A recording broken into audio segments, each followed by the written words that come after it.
আসসালামু আলাইকুম রহমতুল্লাহ। প্যানেল যারা ছাদে লাগান অথবা বাসা বাড়ির উপরে লাগানোর পরে অনেক সময় নতুন অবস্থায় আসলে ভোল্টেজ বা চার্জটা বেশি পাওয়া যায়, কিন্তু কিছুদিন পরে এটার ভোল্টেজ বা চার্জ কম পাওয়া যায়। এটার একটা কারণ আছে। কারণ কি, যে শুধু প্যানেলের কারণে বা সিস্টেমগত ত্রুটির কারণে যে লস হয় ব্যাপারটা তা না।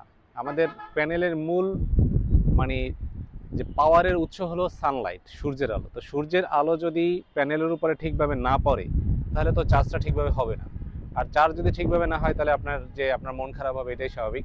তো যেমন দেখেন, আমি একটু দেখাই যে চার্জ না হওয়ার আরেকটা কারণ। যেমন এখানে দেখতে পাচ্ছেন কিনা জানি না, এই যে একদম অন্ধকার ধুলার আস্তর পড়ে আছে, এই যে দেখছেন ভিতরে কিন্তু প্যানেল, এই যে প্যানেলটা, আর উপরে কিন্তু একটা আবরণ পড়ে আছে ময়লার, এবং সেটা কঠিন আবরণ।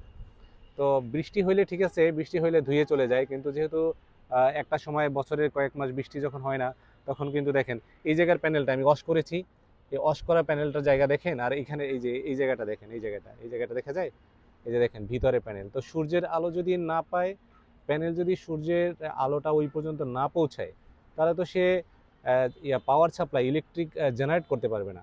তো দেখেন কি পরিমাণ ময়লা জমে আছে।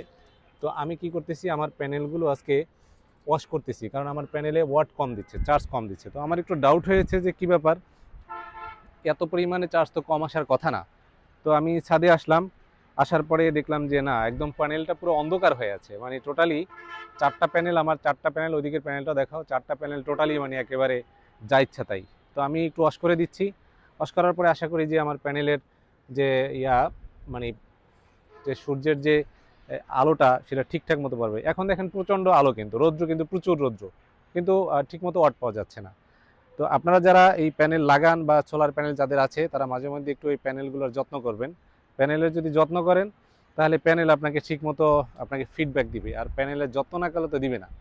তো কয়েক মাস পর পর জাস্ট একটু কাপড় দিয়ে এরকম, হ্যাঁ, মুপারে যে আস্তরটা ময়লাটা পড়বে, এই ময়লাটা একটু ওয়াশ করে দিলেই ব্যাস, তাহলে আপনার একদম ক্লিয়ার হয়ে যাবে। তো ঠিক আছে, তাহলে আপনাদের যাদের প্যানেল আছে তারা এইভাবে যত্ন নিন, এবং সূর্যের আলো দ্বারা উৎপন্ন সৌরশক্তি ব্যবহার করুন এবং ভালো থাকুন। আসসালামু আলাইকুম।